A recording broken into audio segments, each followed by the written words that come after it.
여호와께서 그들의 기업이 되심이니라. 이런 제목으로 하나님의 말씀을 전하겠습니다. 이스라엘의 왕정 제도와 그리고 왕이 유념해야 될 사항에 대해서 말씀하신 하나님께서는 이제 제사장과 레위인에 대한 분깃, 그에 대해서 이스라엘 백성들에게 말씀을 하셨습니다. 자, 왕이나 제사장 또 레위인들은 하나님께서 이스라엘을 통치하시기 위한 섭리 속에서 매우 특별한 임무를, 사명을 위임하는 그런 자들입니다.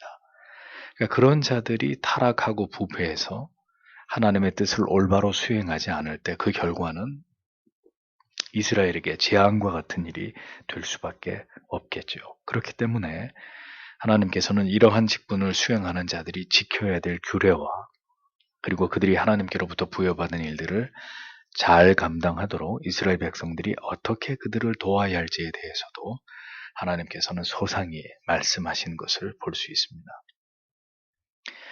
왕이나 제사장들이 하나님의 기뻐하시는 뜻을 따라서 그들에게 맡겨진 일들을 잘 감당할 때 이스라엘은 평안과 안녕을 누릴 수가 있는 것이죠. 그러나 반대로 왕이 타락하고 부패해서 우상을 숭배하고 음란을 일삼고 제사장들 역시 동일하게 하나님께서 보실 때 그 본분을 망각해서 그릇 행할 때 결국은 이스라엘 백성들 전체도 부패와 타락의 길을 갈 수밖에 없는 것은 자명한 결과일 것입니다.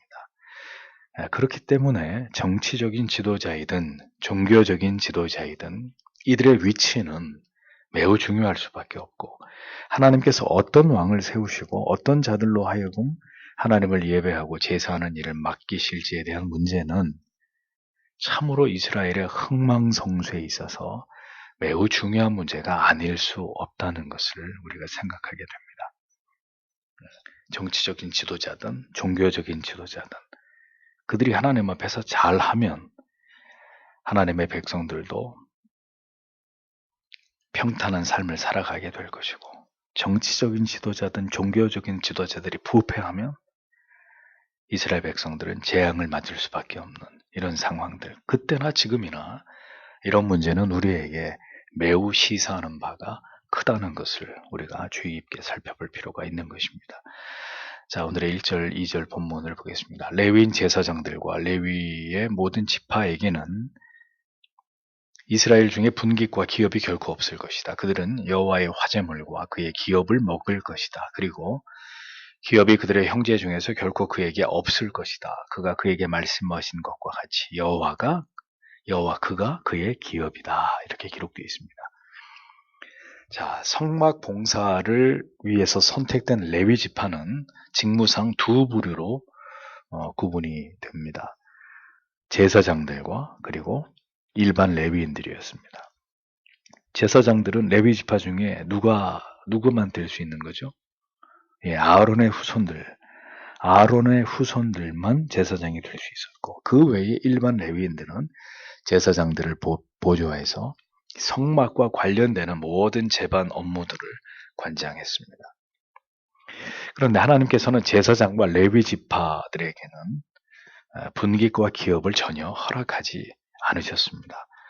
그리고 이스라엘 모든 백성들이 하나님께 드린 화제물, 즉 제단에 불로 태워서 드려지는 모든 제물들만, 그 일부만 제사장들과 레위인들에게 허락되도록 하나님이 이렇게 명령을 하신 것입니다. 자, 그래서 오늘 본문에도 레위 지파에게는 어떤 기업도 존재할 수 없다 두 번이나 강조하셨습니다. 오직 하나님께서만 그들의 기업이 되신다 이렇게 말씀하셨을 뿐입니다. 이게 어떤 의미일까요? 그러니까 이와 같은 법을 통해서 하나님을 예배하는 가장 중요한 일을 감당하는 자들의 타락을 원천적으로 하나님께서 봉쇄하시려고 했다는 것을 알 수 있는 거죠. 자, 여러분 생각해 보십시오. 만약에 제사장이나 레위 지파가 그들도 하나님 앞에 기업을 받게 되었다면 자, 그들의 마음이 언제나 뭘 향하게 될까요? 항상 자기들의 기업을 생각하면서 어떻게 하면 더 땅을 늘리고 재산을 늘리고 더 많은 소유를 얻을지에 대해서 골몰하지 않겠습니까? 목사가 열심히 땅을 사러 다니고 건물을 사들이고 틈만 나면 열심히 주식 투자에다가 펀드에 이런 거에 관심을 두고 재산을 증식하는 일에 지대한 마음을 두고 있다고 생각해 보세요. 정상적인 목회가 되겠습니까?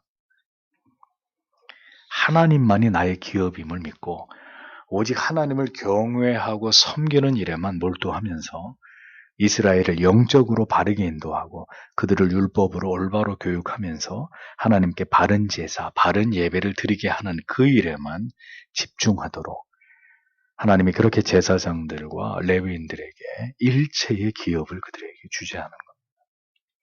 하나님만이 그들의 기업이 되기를 원하셨다는 거죠.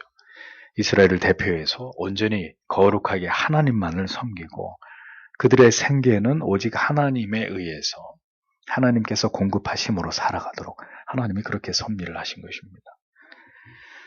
왕이 하나님을 경외하며 나라를 잘 다스리고 제사장과 레위인들은 사리사욕 없이 거룩하고 정결함으로 하나님을 올바로 예배할 때 이스라엘의 모든 백성들은 참으로 하나님이 주시는 영혼과 육체의 모든 복을 누릴 수 있게 되겠죠.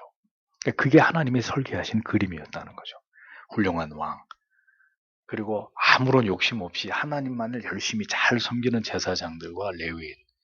그들이 그 일을 잘하면 이스라엘 백성 전체는 항상 하나님 앞에 복을 받게 되는 이 하나님이 그리신 그림이었단 말이죠. 그런데 왕이 하나님의 법과 계명을 망각하고 스스로 오만하여지고 하나님을 멸시하고 우상을 숭배하고 어리석은 길로 행하고 제사장들과 레위인들마저도 그들에게 허락된 기업이 전혀 없음에도 불구하고 재물에 대해서 탐욕에 눈이 멀어가지고 그들이 타락하게 될 때 이스라엘 전체도 함께 하나님을 버리고 패역하고 강팍한 길로 행해서 결국 멸망의 길로 행하게 되었던 이스라엘의 역사를 우리가 보게 되는 거죠. 하나님이 이런 의도에서 그런 아름다운 그림을 그려놓았지만 전혀 그 뜻대로 왕도 제사장도 레위인들도 그렇게 살지 않음으로 인해서 이스라엘이 결국 역사 속에서 멸망하게 되는 역사를 이스라엘이 보여주잖아요. 그러니 신명기 속에서 이미 이렇게 말씀하신 하나님의 명령이 얼마나 중요한 것이었고 반드시 지켜져야 할 법과 규례였다는 사실을 우리는 깊이 깨닫지 않을 수 없는 것입니다. 왕과 제사장, 레위인 그들만이라도 정신을 차리고 하나님의 명령을 지켜서 행했더라면 이스라엘은 절대로 멸망의 길로 가지 않았을 것입니다. 그러니까 사회적으로, 정치적으로, 종교적으로 지도층이 붕괴될 때 지금처럼 지도층이 이렇게 붕괴될 때 결국 한 나라가 멸망의 길로 갈 수밖에 없는 것은 성경이 역사를 통해서 이미 우리에게 교훈하고 있는 바이다 라는 것을 잊지 말아야 합니다. 그러니까 참으로 지금이 심각한 상황인 거죠. 정치적 부패, 종교적 부패, 누구에 의해서? 지도자들에 의해서. 3절과 4절을 보십시오. 그리고 이것은 백성으로부터 소든 양이든 그 희생 제물에 드리는 것들로부터 받는 제사장들의 몫이다. 그리고 그가 제사장에게 그 어깨와 두 턱과 위를 주어야 할 것이다. 너의 곡식, 너의 포도주와 너의 기름의 첫 열매와 내 양의 깎은 털의 처음 것을 내가 그에게 줄 것이다. 이렇게 기록되어 있습니다. 여기서 낯선 단어가 하나 나오죠. 응식. 사람 이름이 아니에요. 응식. 응식이란 직무에 응하여 받는 녹, 권리를 의미합니다. 즉 제사장들이 생계를 위하여 백성들로부터 받는 모든 것은 그들이 받을 정당한 몫이다 이런 뜻이에요. 그러니까 구체적으로 명시하기를 민수기 18장에 보면 곡식의 첫 수확, 가축의 초태생, 처음 깎은 양털, 장자나 부정한 짐승의 초태생을 대속하기 위해 내는 속죄금, 진설병, 그 다음에 곡식으로 바치는 대부분의 제물, 속죄 제물, 화목 제물 중에 가슴과 넓적다리, 그리고 번제물의 가죽, 그리고 레위인들의 11조. 이것은 다 하나님이 누구의 몫으로 돌린 거죠? 제사장들에게 그들이 받게 되는 응식이었단 말이죠. 그러니까 하나님께서 이렇게 제사장들이 백성들에게 받을 수 있는 목록들을 알아서 주고, 알아서 챙겨라, 알아서 받아라 이렇게 하지 않고 보세요. 제사장들이나 레위 지파들에게 돌아가야 될 몫을 구체적으로 그 목록을 하나님이 명시하셨다는 거죠. 왜 그렇게 하셨을까요? 백성들로 하여금 이 문제에 있어서 재론의 여지가 없게 하시고 어떤 불평이나 논란 없이 하나님이 정하신 그 몫을 제사장에게 정확하게 돌려주기 위함이었고, 또 제사장들로 하여금 백성들에게 하나님이 말씀하신 정당하게 받을 수 있는 그 목 이상의 어떤 것도 백성들에게 요구하지 못하도록 하시기 위해서 하나님이 그것을 다 리스트로 뽑아준 거예요. 요것만 제사장의 목, 레위 지파들의 몫이다. 하나님이 아예 딱 정해놓은 거예요. 여기에 대해서 뭐 더 이상 어떤 그 분란이나 문제가 생기지 않도록. 그러니까 하나님이 명하신 대로, 정하신 대로 제사장들의 몫으로 주어야 할 것을 주고, 제사장은 그렇게 해서 받는 것 외에는 어떤 다른 것도 탐하지 말고 그러니까 마땅히 받아야 될 것만을 받아서 그 사명과 직무에 충실하도록 하나님이 그렇게 명령을 하신 것입니다. 그래서 여러분, 이런 말씀을 근거로 볼 때 목사는 이중직을 금해야 되는 것입니다. 하나님께서 교회와 성도님들을 통해서 공급하시는 것으로 목사는 만족하면서 살아야 되는 거예요. 교회를 개척하다가 보면 생계가 막막한 상황에서, 성도님들이 없으니까 생계가 막막한 상황에서 목회자나 사모가 일을 하지 않으면 안 되는 극한의 어려움에 직면할 수도 있지만, 그래서 일을 하게 되더라도 그 기간이 절대로 길어서는 안 됩니다. 그가 진정으로 하나님의 종이라면 하나님께서는 그 목회자를 통해서 교회를 세우실 것이고, 그 교회에 진실된 성도들을 반드시 보내주셔서 그들을 목양하게 하실 것입니다.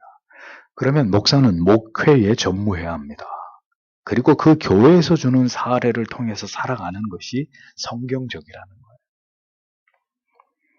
극단적인 어려움 때문에 목회자와 사모가 일을 할 수밖에 없는 어려운 처지나 상황이 어느 정도 하나님의 어떤 연단과 섭리 속에서 이루어질 수는 있으나, 만약에 그러한 시간이 길어진다, 개척을 하고 1년, 2년, 3년까지 할 수 없이 성도가 없고 하니까 먹고 살아야 되는 어떤 이 필요 때문에 뭐 그렇게 그 정도 혹은 그 미만으로 그다지 길지 않은 시간 동안 그렇게 일을 할 수도 있겠지만, 만약에 그런 시간이 길어진다, 그래서 5년이 되고 10년이 된다, 그러면 죄송한 얘기지만 부르심에 대해서 다시 생각해 봐야 되는 거죠. 부르심에 대해서 하나님이 정말 나를 목사로 부르신 것이 맞는가? 진지하게 다시 생각해 봐야 되는 거예요. 성경을 보십시오. 제사장과 레위인들은 받은 분깃도 없고 하나님을 섬기는 일 외에 다른 일을 행할 수 있음이 절대로 허락되지 않았지 않습니까? 열심을 다해서 주님의 교회를 위해 충성하고 성도님들을 주님의 마음으로 진리의 말씀을 힘을 다해서 진리의 말씀으로 힘을 다해 목양하고, 그리고 하나님께서 자기 백성들을 통해서 채워주시는 것만으로 살아가는 것, 그게 합당한 목사의 삶입니다. 그래서 저는 종종 그런 분들을 봐요. 돈이 많아요, 목사님인데. 참 희한하죠. 돈이 많아가지고 집이 여러 채를 가지고 있는 그런 목사님들이 있어요. 또 사회에서 고위직 혹은 전문직을 가지고 월급을 많이 받는 사모님들도 있습니다. 종종 있어요. 합당치 않습니다. 다 내려놔야 돼요. 에? 만약에 그걸 계속 누리고 싶으면 목사를 하지 말든가 사모를 하지 말든가, 그렇게 사회에서 잘 나가고 돈 많이 벌고 그렇게 계속 그렇게 살 것 같으면 둘 중에 하나를 포기해야 될 거 아니에요. 목사하지 말고 사모하지 말아야죠. 모두 성경의 원리에서 벗어나는 일입니다. 벗어나는 일인데도 그 일이 잘못됐다고 생각하지 않고 그렇게 살아가는 거죠. 성경의 가르침을 다 위배하는 것입니다. 오직 교회와 성도와 함께 살고 함께 먹고 함께 굶는 그 사람이 목회자입니다. 언제나 목회에만 주의 말씀을 전하고 성도님들의 영혼을 돌보는 일에만 전무해야 되는 사람이 목사입니다. 이 원리를 벗어날 때 건강하고 올바른 목회로부터 멀어질 수밖에 없는 거예요. 그 교회가 바르게 설 수 없는 겁니다. 5절에 왜냐하면 내 하나님 여호와께서 너의 모든 지파들 중에서 그를 선택하셨기 때문이다. 그와 그의 자손들이 모든 날들 동안 서 있기 위하여 여호와 이름으로 섬기기 위하여 이렇게 기록되어 있습니다. 하나님께서는 제사장들과 레위인들에 대해서 분명하게 이스라엘 백성들에게 말씀하셨습니다. 뭐라고요? 모든 지파들 중에 내가 그들을 택했다. 그래서 내가 택한 그들 자손 대대로 그들은 여호와 이름을 내 앞에서 나를 위해서 하나님을 위해서 봉사하도록 내가 그들을 구별해서 불렀고 구별된 직분을 수여했다라는 사실을 하나님께서 이스라엘 백성들에게 설명하십니다. 즉 제사장들과 그들을 도와서 성물을 수행하는 레위인들은 자기들이 그 일을 하고 싶어서 하는 게 아니라 하나님이 그 일을 위해서 너희들 가운데 그들을 택해서 그 직무를 감당하게 한 것이다. 이렇게 하나님이 밝히시는 거죠. 그래서 그들이 이스라엘 모든 지파들을 통해서 그러한 하나님이 명하신 대로 적법한 돌봄을 받게 하시는 것 또한 그게 하나님의 뜻에 의한 것이라는 것을 그 근거를 하나님이 이스라엘 백성들에게 설명하고 계시는 내가 불렀다. 내가 그들을 불렀고 이 일을 하게 만들었다. 자자손손이 말씀하시는 겁니다. 그러니까 이러한 법과 제도는 하나님께서 제사장들이나 레위인들 그리고 이스라엘 백성들이 모두 하나님을 바르게 경외하도록 하기 위한 하나님의 뜻과 섭리 가운데 하나님이 그렇게 이 모든 것들을 설계하셨다는 거죠. 이런 법을 제도를 하나님이 제정하셨다는 것입니다. 그러니까 제사장들과 레위인들이 하나님을 올바로 제사하고 성물을 바르게 수행하고 이스라엘 백성들에게 율법을 잘 가르쳐서 하나님을 경외하게 하면 하나님이 이스라엘 백성들에게 복을 주실 거 아니에요. 그럼 이스라엘은 복을 받은 것을 또 마땅히 하나님을 제사하면서 드리는 제물과 어떤 예물을 통해서 하나님께 드리면 그것으로 또 풍족하게 제사장과 레위인들은 생계를 유지하게 되고 이런 관계 속에서 그러니까 모두 각자 맡은 것을 하나님이 부여하신 것들을 잘 감당해서 모두가 하나님 앞에서 윤택하고 복을 받고 하나님 경외하는 도를 잘 행함으로 제사장도 레위인도 이스라엘의 모든 지파들도 하나님 앞에 복을 받는 이게 하나님이 생각하신 그림이었단 말이죠. 그러니까 그렇게 잘 돌아가면 부족함 없이 잘 모두가 하나님의 은혜 가운데 윤택한 삶을 살게 되는 것이고 만약에 하나님이 맡기신 구별된 모든 성무들을 제사장들이 게으르고 나태함으로 올바로 수행하지 않고 그로 인해서 이스라엘이 영적으로 쇠퇴하게 되면 이스라엘 백성들이 당연히 하나님 앞에서 약속한 의무를 이행하지 않게 될 것이고 그럼 어떻게 돼요? 제사장들이나 레위인들이 경제적으로 어려움을 겪을 수밖에 없는 일들이 생겨나게 되는 거죠. 그러니까 이렇게 맞물리도록 하나님이 만드시는 거예요. 이게 잘 안 됐으니까 어떻게 된 거예요? 나중에 사사기에 보면 제사장들이 성전 버리고 다 도망치는 거예요. 레위인들도 다 뿔뿔이 터져버리고 이스라엘 백성들이 하나님 앞에 제물을 바쳐야 되는데 하나님이 경외하는 도를 잃어버리고 막 가고 있는 이스라엘 백성들이 그럼 뭐하러 갖다 바치겠어요? 하나님 앞에. 그러니 굶어 죽는 거예요. 제사장이고 레위인이고. 그러니까 하나님이 성전을 버리고 다 뿔뿔이 흩어져 버리는 이런 말도 안 되는 일들이 벌어지게 되지 않습니까? 이스라엘이 망하기 직전에. 그렇게 될 수밖에 없는 거죠. 그로 인해서 제사장과 레위인들이 더 진실하고 성실되게 하나님을 잘 섬기도록 자기들의 직무에 충실하도록 하나님이 그렇게 섭리를 하신 것입니다. 제사장들이든 레위인들이든 그리고 모든 이스라엘 백성들이든 하나님께서 이러한 법과 제도를 만드신 것은 그들 모두가 하나님에 의해서 하나님의 도우심과 공급하심과 하나님의 은혜 안에서 성실하게 하나님을 섬기기를 하나님이 원하셨기 때문이라는 거죠. 그러니까 다 딴짓하면 안 되는 거예요. 그 중에 제일 누가 제사장이 엉뚱한 짓 하면 안 되는 거죠. 제사장이 하나님 앞에서 엉뚱한 짓거리를 하고 레위인들이 하나님을 잘 섬기는 성무에는 관심이 없고 다른 거에 관심이 있어서 쫓아다니고 하면 그럼 이스라엘 백성들이 하나님께 드리는 제사가 잘못되는 것이고 모든 거룩한 의무들이 제대로 하나님 앞에 드려지지 못하는 사태가 벌어지게 되면 하나님이 이스라엘에게 복이 아니라 재앙을 주실 것이고 그러면 제사장과 레위인들이 결국은 고통을 당하게 되는 악순환의 고리가 만들어지는 거예요. 잘하면 선순환의 고리가 만들어지지만 잘못하면 악순환의 고리가 만들어지게 돼요. 하나님이 그렇게 섭리를 하셨다는 거죠.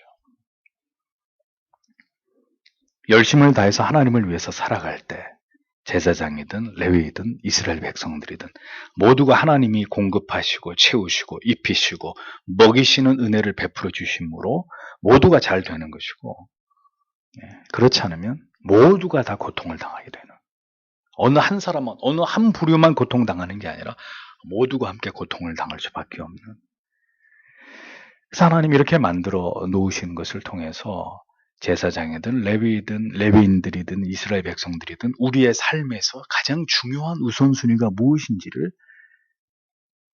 놓치지 않도록 그것을 기억하면서 언제나 하나님 경외하는 것이 가장 중요한 가치라는 것을 그렇게 우리가 마음속으로 굳게 믿고 그것을 위해서 살아가도록 하나님이 그렇게 이러한 모든 것들을 계획하셨다는 것입니다. 그러니까 이 원리를 잘 지켜야 되는데 그렇지 않게 되니까 모두가 고통을 당하는 그런 일들이 벌어지는 거죠. 자, 이어지는 구절들을 보십시오. 6절에서 8절을 보면, 그리고 만일 레위인이 그가 거기에 거하는 이스라엘의 모든 곳으로부터 너의 성읍들 중 한 곳으로부터 오면, 그리고 그가 그의 영혼의 모든 소원을 가지고서 여호와께서 택하실 장소에 오면, 그때 여호와 앞에 거기에 서 있는 자들인 레위인이 그의 모든 형제들과 마찬가지로 그의 하나님 여호와의 이름으로 섬길 수 있다. 그들이 할당된 목과 같은 몫을 먹을 것이다. 그의 아버지들을 기반으로 한 그의 판매들을 제외하고, 이렇게 기록이 되어 있습니다. 여러분, 이 신명기 말씀이 왜 기록이 되어 있겠습니까? 이것도 하나님의 말씀이잖아요. 근데 여러분들이 거의 주목하지 않는 구절들이에요. 이런 구절들은. 이렇게 신명기를 통해서 강의를 해드리는 기회가 아니면 여러분들이 이런 구절을 유심히 보실 이유도 없고 그게 뭘 의미하는지도 알 수 없고, 그런데 중요한 것은 하나님의 말씀이라는 거죠. 로마서만큼이나 이 말씀도 중요한 말씀이거든요. 그러니까 우리가 알아야 되는 거죠. 이 말씀이 여기 왜 기록되어 있나. 레위인에게 주어진 하나님께서 허락하신 권리에 대해서 이어서 말씀하고 있는데, 자, 여러분, 레위인은 교대로 중앙성소에서 봉사를 해야 했습니다. 마치 이런 거죠. 우리나라도 육군이 후방에서 몇 개월 있다가 후방의 부대가 어디로? 전방으로 배치되고, 전방에 있는 부대가 후방으로 가고 이렇게 로테이션을 하잖아요. 마찬가지로 레위인도 교대로 중앙성소에서 봉사를 했습니다. 중앙성소를 섬기는 레위인들의 거처는 예루살렘 가까이에 있었겠죠. 그리고 나머지 레위인들은 다 지방에 흩어져 있었습니다. 그래서 그들은 중앙성소에 행하는 모든 의식에는 전혀 참여할 수가 없었죠. 순번에 의해서 중앙성소에서 섬기기 위해서는 상당한 시간을 지방에 있는 레위인들은 기다리고 있어야 되는 거죠. 그런데 그렇게 기다리던 중에 만약에 지방에서 봉사하던 레위인 중에서 중앙성소에 가서 봉사하기를 간절히 원한다면 절대로 그것을 불허해서는 안 되고 그 소원을 허락해서 그 레위인이 중앙성소에서 예루살렘으로 가서 거기서 섬길 수 있는 길을 열어주어야 된다, 이렇게 말씀하십니다. 그래서 그 레위인이 중앙성소로 와서 성물을 수행하게 되었을 때에는 그 중앙성소에서 봉사를 하고 음식을 받는 레위인들, 다른 레위인들처럼 똑같이 그도 그 지방에서 올라온 레위인도 똑같이 대우를 받게 해주라고 하나님이 말씀하고 있습니다. 중앙성소에서 봉사하는 레위인들을 제외한 레위인들은 말씀드린 대로 이스라엘의 전역에 흩어져서 거주했습니다. 그들이 그렇게 분산되어 있었던 이유는 이스라엘의 전역에, 이스라엘의 나머지 11지파가 살고 있는 전역에 흩어져서 살면서 그곳에서 레위인으로서 종교적인 의무를 이스라엘 민족들을 대상으로 그들이 잘 수행해야 됐거든요. 율법을 가르친다든지 그들의 삶이 종교적인 하나님의 법에 이탈하지 못하도록 감독을 한다든지 이런 것들이 다 레위인들의 몫이었는데, 그런데 그렇게 각 지방에서 열심히 이스라엘 백성들에게 그런 일들을 종교적인 레위인으로서의 의무를 잘 수행하다가 그 중에 어떤 레위인이 나는 중앙 성소에 가서 제사장들 밑에서 그 하나님을 제사하는 그 일에 나는 정말 이 헌신을 하고 그 일에 봉사하고 싶다 하는 간절한 마음의 소원을 갖게 될 때는 그 사람의 그 중심을 간합해서 그가 다른 이유 때문에 이를테면 어떤 불순한 야망이 있다든지 혹은 더 나은 대우를 받는 것을 욕심내어서 같은 그랬던 목적 때문이 아니라 그렇게 중앙 성소에 가서 하나님을 섬기려고 하는 그 중심이 정말 간절하다면 그 길을 열어주라는 거예요. 하나님을 섬기고자 하는 그 중심이 분명한 자라면 그에게도 기회를 주어서 중앙성소에 가서 섬기도록 하고 동일한 대우를 해서 그로 하여금 열심을 다해서 하나님을 섬길 수 있는 길을 열어주라고 이렇게 명하고 계셨던 것입니다. 그러니까 왜 이런 말씀이 여기 있을까요? 하나님은 공평하신 하나님이라는 거죠. 누구나가 주를 뜨겁게 사랑하고 하나님을 마음을 다해서 섬기고자 할 때, 지금도 뭐 열심히 하고 있지만 어떤 기회를 통해서 내가 더 뜨겁게, 더 열렬히, 더 간절히 하나님을 섬기고자 하는 마음을 가질 때 하나님이 그 길을 막지 말라는, 하나님도 그 길을 막지 않으시고 누구도 그 길을 막지 못하도록 하시는 거죠.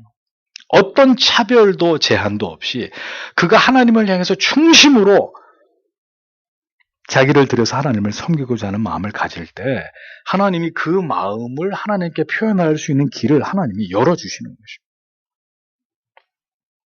너는 그냥 지방에 있어. 뭘 올라오기는. 그냥 지방에서 해. 그게 아니라 저는 서울에 가서 중앙성소에 가서 하나님 제사장님들과 함께 하나님이 맡기신 일을 하고 싶습니다. 하면 기꺼이 그렇게 할 수 있도록 길을 열어주라는 겁니다. 언제나 주님을 섬길 수 있는 길은 열려 있어요. 뜨거운 마음으로 주님을 사랑할 때 더 하나님을 알고 싶은 마음으로 신학을 공부하기 위해서 여러분 한국의 기독교가 전래되고 그 다음에 일제시대가 지나고 그 무렵에 정말 은혜를 받고 가슴이 뜨거워졌던 두 젊은이가 조국을 떠나서 유학을 갔잖아요. 미국에. 또 어떤 사람은 영국에, 어떤 사람은 화란에 이렇게 공부한 신학자들이 있잖아요. 그분 가운데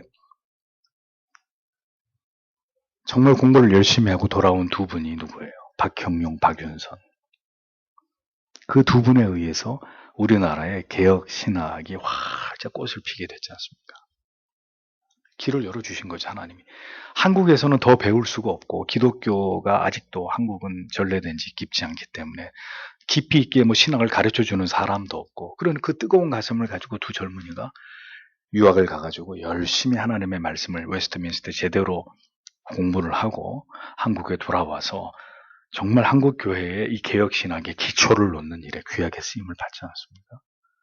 그러니까 하나님 그렇게 길을 열어준 거죠. 기회를 주신 거죠.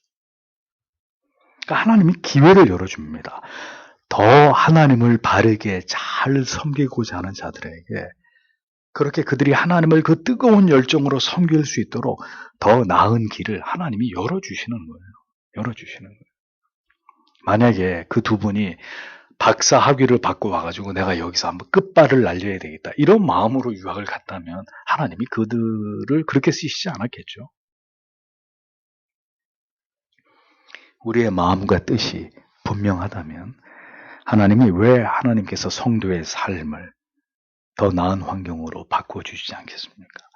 여러분들이 우리의 중심이 정말 하나님을 더 잘 섬기기를 원한다는 분명한 뜻이 세워져 있고 하나님이 그걸 테스트해 봤을 때 그가 진심으로 그런 마음을 가지고 있다면 하나님이 왜 그로 하여금 하나님을 더 잘 섬길 수 있는 자리로 하나님이 그를 이끌어 주시지 않겠습니까?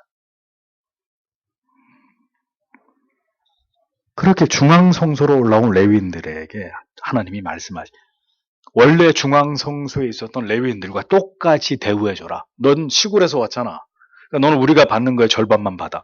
절대로 그런 거 없고 중앙성소에서 원래부터 봉사하고 있던 레위인과 동일하게 대우를 해줘라. 그리고 그가 거기서 떠날 때 아버지에게 물려받은 재산이나 자기 집이나 소유를 팔았을 텐데 그거는 그거대로 다 인정을 해줘라. 그걸 다시 빼앗거나 이제 중앙성소로 왔으니까 대가를 지불해야지. 어? 그러니까 네가 가지고 온 거 다 바쳐. 그래야 네가 중앙성소에서 우리와 같이 봉사할 수 있어. 그런 짓 하지 말고 그가 가지고 온 거, 부모에게 물려받은 것, 자기 재산을 매매한 거, 그거 다 인정해주고 그 다음에 중앙성소에서 너희와 똑같이 응식을 받으면서 하나님을 섬기도록 그렇게 해주라고 하나님이 이런 부분까지 말씀하신 거예요. 하나님을 섬기고자 하는 자들의 그 충직함, 그 진실함에 대해서 하나님은 이렇게 그것을 인정해 주시고 배려해 주시는 그런 하나님의 성품을 나타내 보이고 있는 거죠. 여러분, 뭐 지금도 충성되게 주님을 섬기고 있지만 여러분들께서 내가 몸과 마음을 다해서 더 가까이에서 더 많은 일들을 하면서 주님의 교회를 섬기고자 하는 그런 여러분들의 마음과 뜻을 하나님이 왜 귀하게 여기지 않겠습니까? 왜 그걸 기뻐하시지 않겠습니까? 믿음이 자라고 나에게 주신 은혜에 감격해서 내가 주를 위해서 더 큰 일을 해야 되겠다. 내가 더 다른 성도님들이 하기 어려운 일을 내가 해야 되겠다. 내가 더 귀한 일을 주를 위해서 감당해야 되겠다. 이렇게 마음 먹는 게 죄예요? 잘못된 거예요? 잘난 체 하는 거예요? 아니란 말이죠. 하나님을 기쁘시게 하는 일이고 하나님도 그의 그 중심을 보시고 그렇게 하나님을 섬길 수 있는 길을 열어주시는 것입니다. 길을. 그래서 드와이트 무디는 초등학교도 못 나왔잖아요. 응? 그런데 하나님이 그 무디가 주일학교 부장 집사님한테 가서 집사님, 저도 주일학교 교사가 되고 싶습니다. 어떻게 했어요? 주일학교 부장 집사님이 이렇게 보더니 안 돼. 넌 안 돼. 무디가 또 가가지고 부장 집사님, 저도 주일학교 교사가 되고 싶습니다. 아이들을 가르칠 수 있게 해주세요. 부장 집사님, 안 돼. 또 가가지고 저러고 또 저러고 나중에 그 주일학교 집사님, 부장 집사님, 무디, 그렇게 교사가 하고 싶으면 네가 전도해서 해. 전도해서. 무디, 청년 무디가 그 사실은 허락이 아니라 네가 어디 네 주제에 나가서 누구를 전도해? 이런 마음으로 허락 아닌 허락을 해줬는데 무디는 뛸 듯이 기뻐가지고 그 말을 듣고 나가서 이제 아이들한테 전도를 하기 시작하는 거죠. 어떻게 될게요? 그 교회 주일학교 학생보다 더 많은 학생들을 전도해가지고 그 학생들을 가르치면. 그러니까 벌써 젊었을 때부터 무디는 남달랐던 거죠. 초등학교도 못 나왔지만. 그 복음에 대한 누구도 멈출 수 없는 그 열정을 하나님이 귀하게 여겨서 결국 여러분들이 아는 그 부흥사 무디로 하나님이 그의 입을 통해서 수많은 그가 전한 복음을 통해서 수많은 영혼들을 회심시키는 도구로 쓰시지 않습니까? 그러니까 그런 거라는 거죠. 하나님이 막지 말라 이거죠.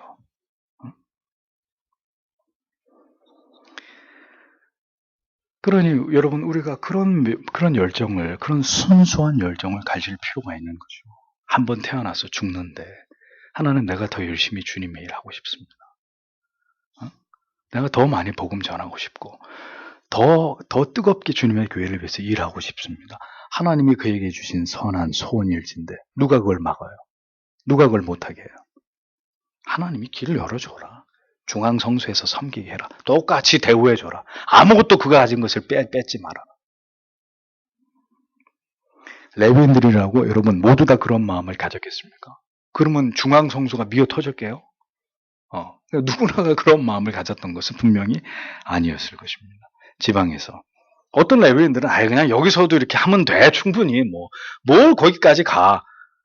여기서 그냥 대충 하면서 살면 돼. 이렇게 생각했을 수도 있고. 아무튼 지방의 다른 지파의 이스라엘 백성들을 율법으로 가르치는 일도 소중한 일이었지만 중앙성소에 가서 더 큰 뜻을 품고 내가 그곳에서 직접 하나님께 제사를 드리는 제사장들의 일을 섬기면서 내가 더 열심히 하나님을 섬기고자 하는 간절한 그 마음의 소원을 하나님이 인정해 주시고 받아주시고 그 길을 그렇게 열어주신 것처럼 오늘도 주님의 일을 하나님의 나라의 일을 그런 열심과 소원을 남다른 열심과 소원을 가지고 그렇게 하나님을 섬기려고 하는 성도님들에게 하나님의 나라는 활짝 열려 있다는 거예요. 목사님 저는 많이 배우지 못했고 저는 가진 게 많지 않고 그런 핑계 그런 변명이 무슨 의미가 있어요? 하나님이 언제 그런 거 보세요?